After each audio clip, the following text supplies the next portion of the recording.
Yo, bro, can I propose something? Can I tell you something about yourself? I think one of the main reasons you don't believe in God is because you were sheltered with that during your childhood. You resent our parents for offering you God's way and not presenting the other options. You didn't know any other way of thinking, but you wanted added Christianity, so you jumped at the other side when you seen it.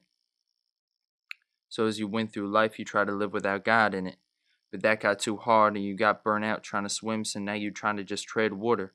You're trying to relax your mind by not putting forward effort and not trying to remember, so now you're in a daze and your memory is hazy, staying stationary. But the Lord's still right there.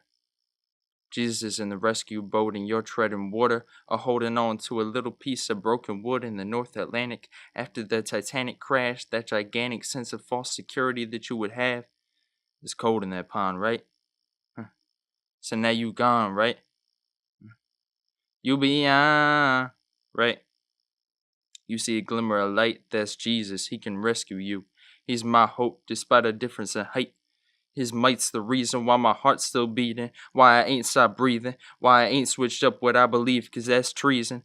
Why my blood ain't stopped, and my body ain't blue. He's why I fight for the right. He could be your hope too.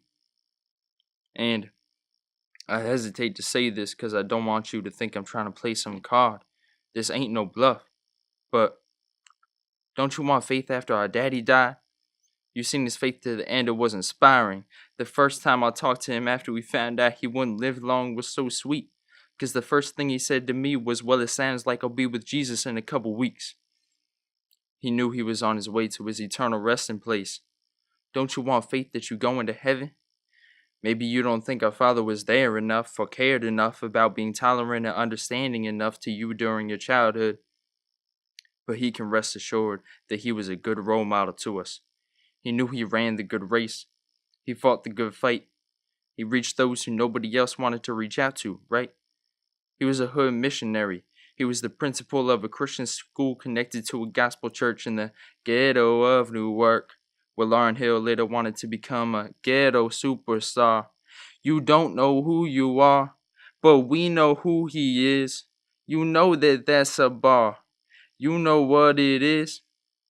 Why is telling you this though? You know what it is. You was there when our daddy was there.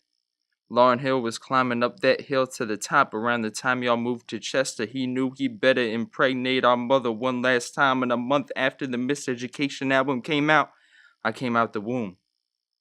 I was who? I was the other child. You was the other child. I love him to death.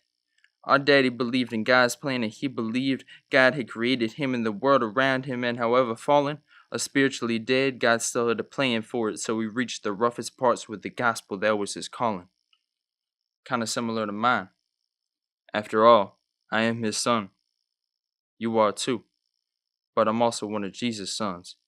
I hope you'll receive healing too.